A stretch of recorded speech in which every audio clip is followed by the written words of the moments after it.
We're recording. All right, ladies and gentlemen, good morning. I'm happy to see you. Today's a wonderful day, not only because it's a Wednesday, it's our last day of lessons for the week, but it is our last day of lessons for the year. Guys, this is the last thing that we're going to learn in world history, and then we're cruising right on through to becoming upperclassmen. That's just how it works. You guys have kind of bared with me. We've worked through all the different things that we've needed to do in this class. And now we're on the home stretch. Once we're done with today's lesson, you have a quick little kind of quiz assignment that's got 15 questions on it based on what we talk about today. And then you cruise right on through, making sure all your assignments are done. Your grades are finalized next week, all right? And you will have your official grades by next week at the end of the week. But I will have your grades finalized in Synergy, okay, by tomorrow. So that means that you will be able to look at everything except for the last 2 assignments that you've been assigned and say, hey, this is where my grade's sitting at. This is what I need to do to be successful and make sure that I have all this stuff taken care of. So make sure you've got that. Make sure you understand how that works and you're staying on task to get everything done that you need to be successful. Now, a couple other housekeeping things I want to remind you of and get you thinking about. All right, now that we kind of know how we're positioned in the week, the way things look, how we're going to attack the rest of it to be successful, I want you to be thinking about next year, all right? Next year, you should have registered for classes. You should be ready to go. If you have any questions about that when it comes to the different registering for classes or like, hey, if I failed this class, what does it mean? Make sure to reach out to your counselor because your counselors are working really, really hard to get you all situated and organized and ready to go, all right? I know that some of you guys, there was a little announcement today, some of you guys are in the law and public safety pathway because we're ed, law, and public safety. And I will be teaching the law and public safety pathway next year, so they announced that today. So I'm not going to be teaching world history anymore. I'm going to teach law and public safety, so you guys that have me here will also have me next year doing that. Miss Claire is moving on. She's going to be a principal in Kennesaw, so that's pretty fun. So if you got any questions about that, shoot me an email. We'll be talking about what things look like moving forward and all that cool stuff. But without further ado, guys, we're going to jump in. We're going to crush it today and make sure we're prepped and ready to go. So a little reminder. Remember that yesterday we talked about the Cold War, and we spent a lot of time going back over some of the things that we discussed on the board and some of the things that we took notes on, and then you had a little reading assignment in which you took a little map note-taking activity that I posted on a classroom. You went through and you did some readings in the textbook, and you filled out the little spots on the map to kind of give you some more understanding and information on how the Cold War spread across the globe and went to all of these different areas. All right? Now, we're going to capitalize on that. We're going to build on that idea. So as we get started today, here's what we're going to do. We're going to jump in, and we're going to take some notes. We're going to go through the end of the Cold War, how it affects the globe, and all those different areas. Here's the cool thing. That assignment that you had yesterday, you're going to be able to use that to take notes on today's lecture. Okay, so as we walk through these notes and all that stuff, this PowerPoint, you can use that to take notes. If you just want to take hand notes on a notebook piece of paper, that's fine as well. But here's what I will say. I do suggest that you take notes because your 15-question quiz that you have due, which is your last assignment ever for this class, you have to have it done and you have to have this information. That's kind of specific. So you should be writing this down, following along, making sure that you understand what we're talking about as we break down the Cold War for the last time in this class. So without further ado, I am going to open up our classroom. We're going to take a look. This is what we're talking about here today, guys. I have, an update here. I have the stream updated, all right, so you understand what's going on with the Zoom links. We have our agendas for today, all right, and then today is the assignment right there, that quiz assignment that you're going to turn in, all right, when we are finished picking our notes for today. Now, I also told you, hey, this is a good spot to take notes on with the assignment that we talked about last time. So remember, this was the assignment that we had. Okay, this is the assignment that we had yesterday. If you click on it and open it up, boom, it's right there. you can use this to take notes on the different areas that we're talking about here today, all right? Because we're going to break down each of these boxes, and you can click in there and be taking notes and keep yourselves thoughtfully organized and understand exactly what I'm talking about as we break down the Cold War. So use this to your advantage, all right? Make sure you're staying organized, and this will also help you double check yourself so that you can get this done, turn it in, and then use it to take the quiz so that everything is organized and ready to go, and you get full credit for everything that we've done over the Cold War this week. So make sure you stay on top of that and get that done. All right, without further ado, I'm not going to walk you through anymore how to be successful. You guys understand it. You're young adults. You're going to be upperclassmen. You get how it works. All right, today, guys, we are going to jump in and we're going to break down how the Cold War impacted events across the globe. Now, two things I'm going to remind you of, and two things that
Your mic's muted.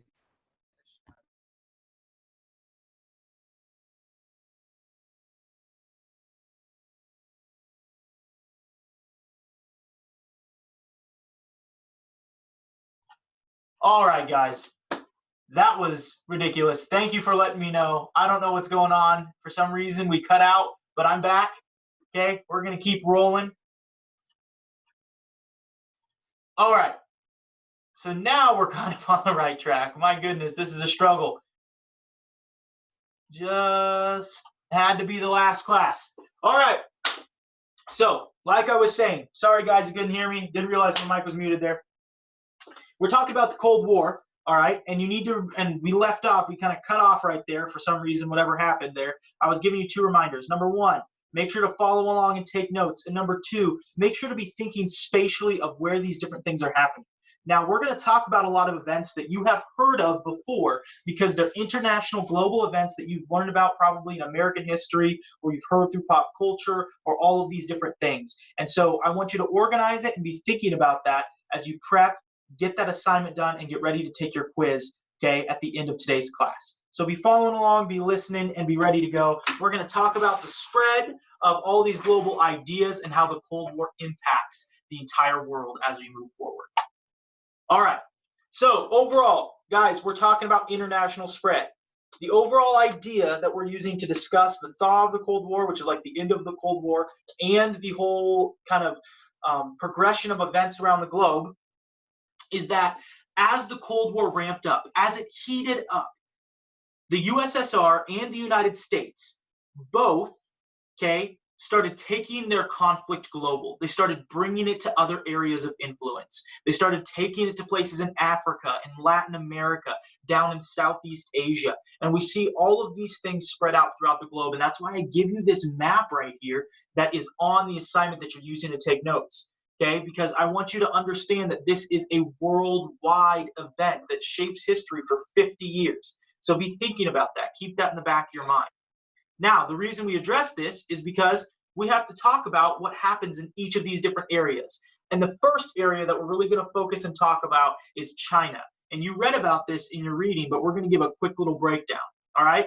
Now, something to be thinking about is that before World War II, guys, China was kind of in a civil war already. So before all of the events of Hitler and the takeover and the Japanese going through and taking over Southeast Asia, China had been going through this civil war between nationalism and communism. Because in China, there was a ruling class, there were lots of really poor peasants and agrarian farmers that didn't have a lot of rights. And so to make things better, people started touting this idea of communism. Now that was put on hold during World War II. But after World War II, okay, after World War II, there was a full-blown continuation of that civil war, and we actually see that the communists in China end up winning that civil war. Okay, so before World War II, there's this civil war between nationalist armies and communist armies. Why? Well, because remember I talked about how there was lots of agrarian farmers, peasants that didn't own any land but worked themselves to the bone constantly. And so they were looking for more rights, and they saw communism as a path to success and more wealth. So after World War II, the communist powers, under this leader, his name is Mao Zedong, okay, took control of all of China. Guys, Mao Zedong was a brutal ruler. He ruled the Communist Party, he led them to success in China, and he did so with an iron fist. If you didn't reform and become communist under Mao Zedong, you were either sent to Soviet relearning camps in which you had to learn to be communist. It was basically just a labor camp where you were tortured. Or there were lots of cases in which Mao Zedong's armies, his followers, would literally just murder people in these kind of cleansing episodes to achieve a full communist rulership in China. So things kind of got out of hand under Mao Zedong. But because he had won and he was a communist, he received Soviet support. So the USSR steps in and starts supporting the communists that are leading China. Now, during the Civil War, the United States had supported the nationalists. They had been sending some money and helping them out. And the Soviet Union had supported the communist armies. Now, after that whole communist takeover, the U.S. basically had no choice but to see China as an enemy and kind of as a threat because they were communist, they resisted the influence of the United States, and they accepted the influence of the Soviet Union. And so what actually happens in China after World War II, so now in the 1950s, they signed a treaty with Russia, with the USSR, and says, hey, we're going to be allies, we're going to work together to establish this communist domination of the world, and we're going to try to convert everyone or all of our neighboring countries to communism because it's the path towards success. It's the way to achieve our influence, but also give people more rights and abilities and economics or in economic success and all of these different things. So China quickly becomes communist, and it quickly becomes a big player in the Cold War game. But the things you really need to focus on, guys, is that the Soviets or the USSR wins influence in China by supporting the communists. The United States tries to help the nationalists, but it just doesn't work. China ends up becoming communist, becomes an ally of Russia, and it's under the leadership of Mao Zedong. Okay? So make sure to know that. Make sure to understand that. That little picture right here, that's Mao Zedong right there. That's also him in a communist propaganda piece. These are all early communist thinkers, and it's like, hey, they led the way, and then now Mao Zedong is going to lead us into communist greatness. And then right here's another piece of Chinese communist propaganda. So it was a really big movement. In fact, China no longer really identifies themselves completely as communist, but that influence is still lasting to this day. They've eased up on some of those ideas, but the influence of Mao is still huge. All right, so moving on, guys. Another area that we start to see the Cold War influence is this little peninsula right here in East Asia called Korea. All right. Now, Korea had stayed isolated for many, many years until it was invaded by the Japanese or repelled that invasion. That was all in the past. But when World War II ended, what happened is this little peninsula that was really close to Japan, and it also borders Russia up here. This would have been the Soviet Union at the time, but this is Russia up here. All right. They were kind of on this collision course. Okay, Korea, this peninsula was on this collision course of an area that was going to be highly contested. People wanted that territory because it was a strategic position. Now, when World War II ended, Korea actually ended up being divided because what happened was the Soviets, the USSR, came down from the north and they controlled this area, and the United States and Great Britain, the Allies, set up a democratic government down here in the south, in South Korea. So this was North Korea, this was South Korea, and it was separated along the 38th parallel. Now, during this time period, what happened is over the course of World War II, the USSR had occupied this northern region. So they had come down, they had occupied it, they had stayed in there, they used their influence to set up a communist government. The United States and the Allies did the same thing down here during World War II. Now, after World War II, the Soviets actually established a government that was underneath their complete control, and this seemed to threaten the United States. Now, the U.S. was still trying to operate like a freely elected democratic government down here, and things were kind of looking okay. But then in 1950, the conflict reached a boiling point. So about 5 years after the end of World War II, there was this boiling point in which North Korea, which was influenced and aided by the Soviets, invaded South Korea and came down, and it was actually a surprise attack. They attacked across this 38th parallel. They took over almost the entire portion of the Korean Peninsula, all except for this little piece down here. Now, this was a huge threat.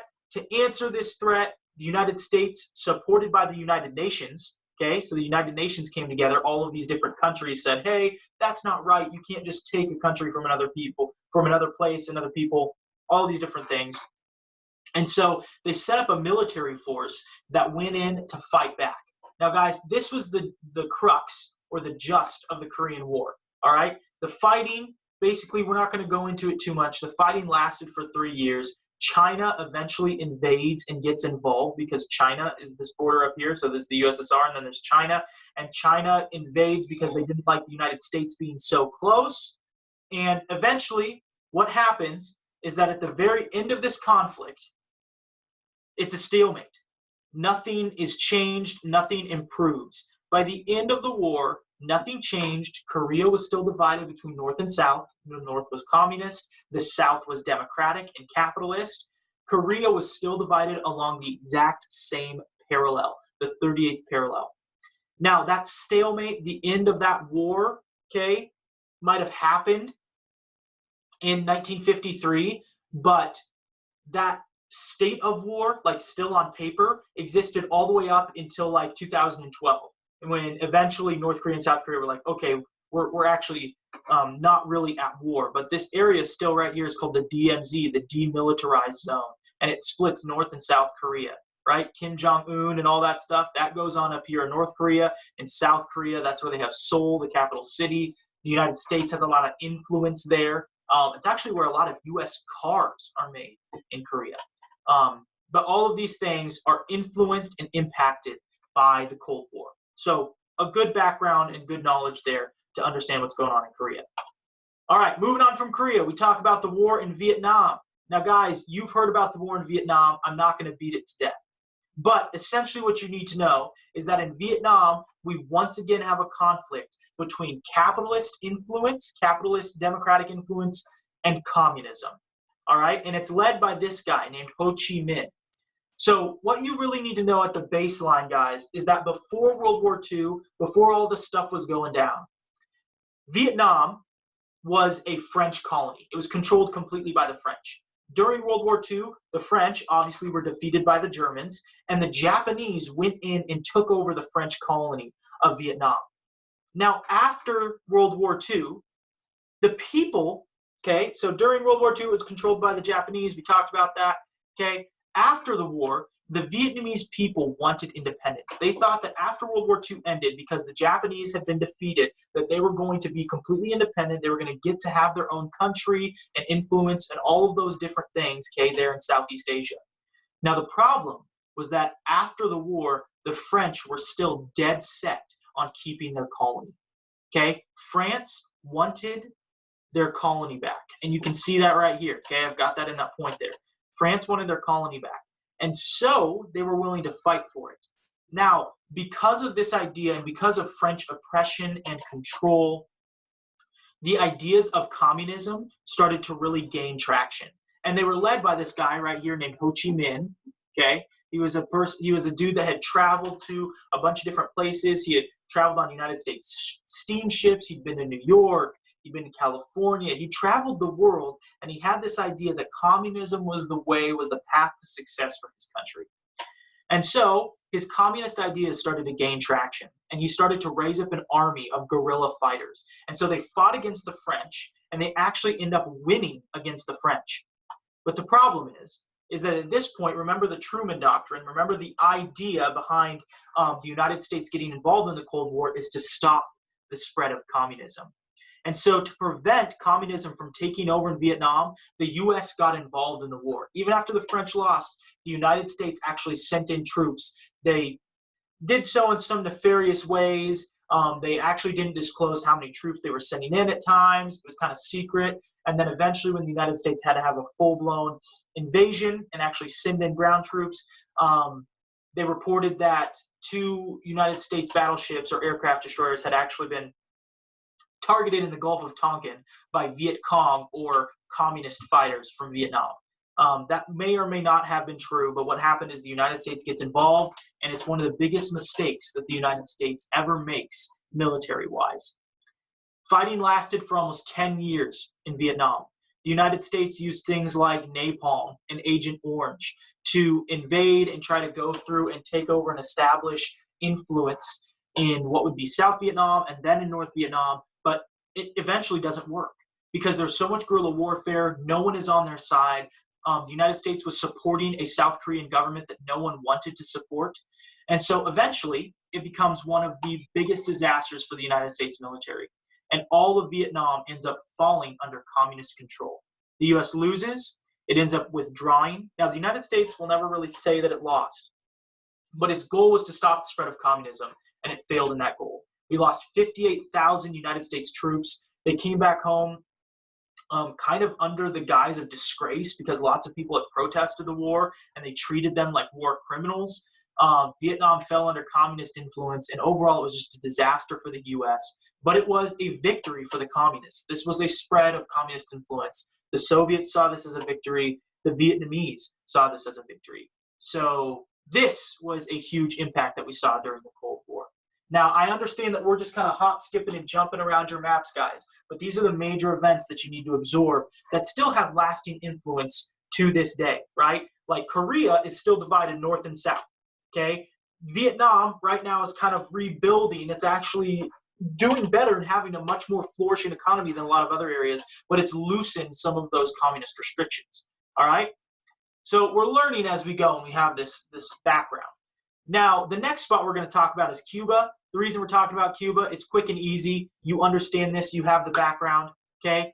Cuba was an area that's really close to the United States. If you take a look, or is an area that's really close to the United States. If you take a look, the island of Cuba is just south of the tip of Florida. It is very close to the U.S. And in Cuba, the U.S. during the Cold War attempted to battle communist influence. And communist influence in Cuba was led by this guy named Fidel Castro. In the 1950s, Cuba, which was controlled by a government that wasn't really friendly but helped the United States make money, they weren't very popular. And in the 1950s, Fidel Castro actually took over the Cuban government. He led a coup against the Cuban government. He took it over. He nationalized everything. He made Cuba a communist country, and he capitalized on Soviet resources so the USSR would send his country money to make to build things, to help bolster his economy, basically. Now, he was a harsh dictator with socialist and communist ideas. He reformed Cuba. He took on the United States as an enemy because the U.S., once Cuba was under Soviet or communist influence, was like, hey, you guys are an enemy. In the 1960s, you've heard of all this. That's kind of why I'm going fast, guys. You've heard of this. You understand it. In the 1960s, the conflict really escalated between the United States and the USSR. Cuba became a pawn in that conflict and kind of played it out. There was the Bay of Pigs invasion, in which the United States tried to overtake Fidel Castro's government by training Cuban exiles, so the people who had come from Cuba and immigrated to the United States. They trained them as soldiers, and then they shipped them in to invade Cuba on a beach to take over Fidel Castro's government. It was an utter disaster. Almost all of those men lost their lives. It was poorly planned. They didn't have air support. It was just a big mess. There was also the Cuban Missile Crisis, in which the Russians were building nuclear missile sites in Cuba, and President John F. Kennedy said that wasn't acceptable. There was this huge standoff between the United States and Cuba, or the United States and the USSR over Cuba. The United States created like a naval blockade where no ships were allowed to pass, and they knew that a ship that was coming from Russia had nuclear weapons. They were bringing it to Cuba, and the U.S. naval fleet held its ground and forced the USSR or the Russians, the Soviets, to turn around and not deliver those nuclear weapons to Cuba. That was probably the closest point, guys, in which there was almost a full-scale nuclear war during the Cold War. And I know that you guys have learned all about it, that you guys did that in American history, and you understand the background behind the Cuban Missile Crisis. But that was a huge issue. That played out in the United States' favor in the end, but it was really something that took everything to the boiling point. And the reason we talk about this, guys, is because it's a perfect example of this thing we call brinkmanship. Now, brinkmanship is just a vocab word. It's a tactic that we use to describe and use to tell about what's happening in a Cold War. And brinkmanship is basically the idea that you're going to go to the brink of war to make the other side back down. You basically call each other's bluff. You bring it right up to like, hey, we are going to go to war, and you hope that the other guy backs down. That is the idea of brinkmanship. And that specific vocab word I know is on your quiz, okay? So make sure you understand what brinkmanship was. The Cuban Missile Crisis was a perfect picture of brinkmanship. That's exactly what it was. And you've learned all about that. You know that. So this was Fidel Castro. Like I said, guys, here's Cuba. This was like a big fear of the United States. I included this because this was something that was kind of bolstered as propaganda. It was that Cuba was so close, it could attack Mexico. It could attack all American interests here in the interior of the United States. So it seemed like a big deal that the United States should win Cuba. It should not allow Cuba to have nuclear weapons and be under Soviet influence. All right, guys, cruising right along. We talked about Cuba. That was happening in the 50s and 60s. Something that was also happening in the 50s, the 60s, and the 70s during the Cold War were struggles in Latin America. Now, we're not going to go super, super deep into this because these get super complex. But overall, what you should know is that throughout the Cold War, both the United States and the Soviets, the USSR, attempted to expand their influence in Latin America. These little countries that had gained independence but weren't really established as powerhouses came under the influence of either the United States or the Soviets. And each country tried to exploit them and tried to give them enough money to make them an ally.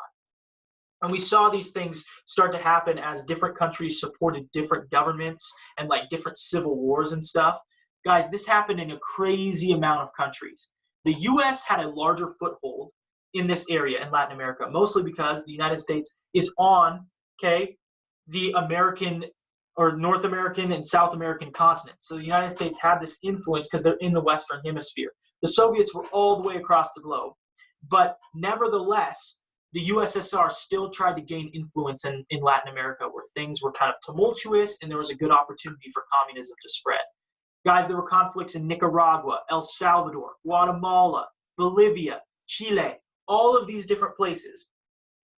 At one point or another, were attempted to be overthrown and taken over by the Soviet Union to be put under a communist government. Okay? The Soviets tried to gain influence in each and every single one of these countries and many more.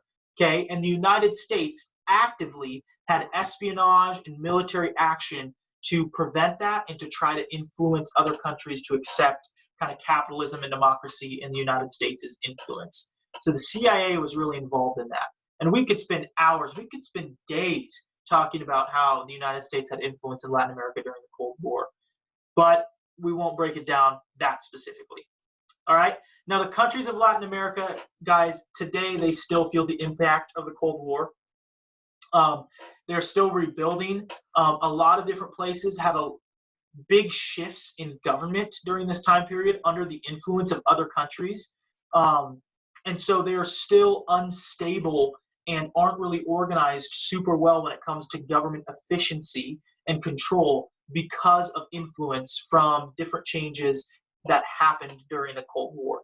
So Latin America is still paying the price for the Cold War, just like a lot of other areas. And one of those other areas we're going to talk about and really focus on is the Middle East. Okay?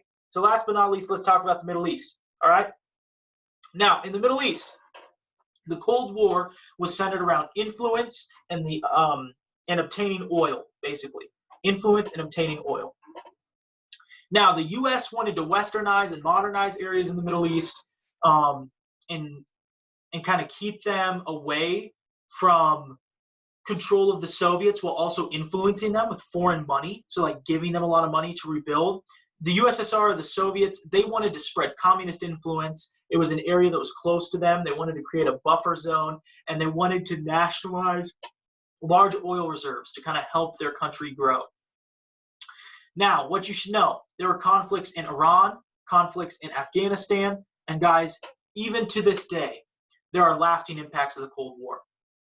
As far as Afghanistan is concerned, at one point during the Cold War in the 1970s, the Soviet Union actually invaded Afghanistan in an effort to stabilize the country and bolster the communist government that was there. That kind of fell apart as the people and the rebels that lived within the country of Afghanistan started fighting back. The United States, because they didn't like the Soviets, started providing guns and ammo and weapons and bombs and all these different things to those rebel fighters. They were called the Mujahideen. And eventually, the Russians are forced to back out. They lose that battle. They lose that war. Afghanistan kind of falls under this revolution. It changes its government. But then, all of those rebel fighters and those weapons and those people that were trained up in that conflict, they actually become the functional working arm of the terrorist Taliban group that the United States still fights to this day in the Middle East. So there are lasting impacts. And I know that that's getting complex. I know that we're covering a lot of information, but we're finishing strong here today. All right? So you understand the conflicts in the Middle East centered around Iran and Afghanistan, supplying the Mujahideen, trying to westernize versus trying to solidify and make other areas communist. All right, last but not least, here's what we need to know. Guys, after all of these things, all of these events across the globe, the Cold War eventually comes to an end. You obviously know that because we're not in the Cold War right now, right? And we like to call this the Cold War thawing. So after the heightened fear of the 60s, the 70s, and somewhat even in the 80s, the Cold War started to kind of wind down. After the Cuban Missile Crisis, where the Soviets kind of blinked and they didn't go into full-on nuclear war and they didn't push the issue and actually try to bring their nuclear weapons into Cuba, things were a little bit more of a downward slope from there. Both the United States and the Soviets were much more willing during these time periods to compromise and loosen restrictions. Now, they were still kind of at each other's throats, but they were much more willing to compromise. The United States, by the end, was tired. It was spread thin. It was having to use tons of resources to maintain their positions in the Cold War. The Soviets, the USSR, was broke. And guys, by the 80s and 90s, the USSR was starting to crumble from within. The Soviets didn't have the cash to support all of these different things they were doing. Communism was starting to falter. There were uprisings and protests within communist countries. Things just weren't looking very good. And slowly but surely, the United States and the USSR began to negotiate and reduce their nuclear arms. And then, after nearly 50 years of conflict, in 1991, the Cold War finally came to an end. The USSR dissolved, the Iron Curtain fell, okay? Right here is a picture of the Berlin Wall actually coming down, okay? The Berlin Wall was just a really astute representation of what the Cold War represented, this gap between the West and the East, this gap between communism and capitalism. And in 1991, the Berlin Wall actually fell, which connected East and West Berlin. It unified the country of Germany, so no longer was Germany cut in half between the Soviet Union and the United States influencing it. They were allowed to become a unified country again, and things changed for the better. And the Cold War eventually dissolves in 1991. Right here, okay, is actually the Cold War coming down. It was made of these precast panels, and these panels were brought down. This is the Berlin Wall, okay? And then right here is a map just to show you the changes that happened. Remember, we said that the Iron Curtain had basically been drawn up straight through here, okay, during the Cold War. Now, after the Cold War, all of these countries that were part of the United Soviet Socialist Republic, the USSR, that were basically all Soviet, they were able to disband. They were able to create their own independent governments and nations. And all of them achieved kind of a level of independence and separation. Russia became its own single country, and all of these areas gain independence, the Iron Curtain fell, and the Cold War was over. And so that was something really formidable, really formative that ended this 50-year-long conflict between these world superpowers. All right, guys, I know that was a lot. There's a lot of information in the Cold War. We cruised right through. We made sure to hit those high points. You guys got the information that you need to be successful. And so if you've taken those notes, if you have that kind of map organizer completed and ready to go, you're prepped and ready to take your quiz, and you also have finished world history. So guys, congratulations. I'm proud to be your teacher. I'm happy you guys showed up here today and did your stuff, followed along, made sure to get this stuff done. Now, a couple gentle reminders. This is the last time that you're going to see me in a live Zoom class here because we're done teaching new content, okay? We're completely finished with that. Now, that being said, you still need to complete all of your assignments for this class to get all of the credit that you need for e-learning. So make sure you get that done. Make sure you stay focused and finish that, okay? And once you have all those assignments done, you're going to be primed and ready to go. Remember, by tomorrow evening, your final grade or what your grade is going to look like, if you don't do anything else, is going to be posted in Synergy. So go in there and check. I'll send an email once I have them all posted so that you can take a look. I will also be emailing you and your parents if you are still failing my class. So don't do that. Make sure you get your stuff done, turn in those assignments. And like always, guys, I'm happy to see you. Work hard, finish strong.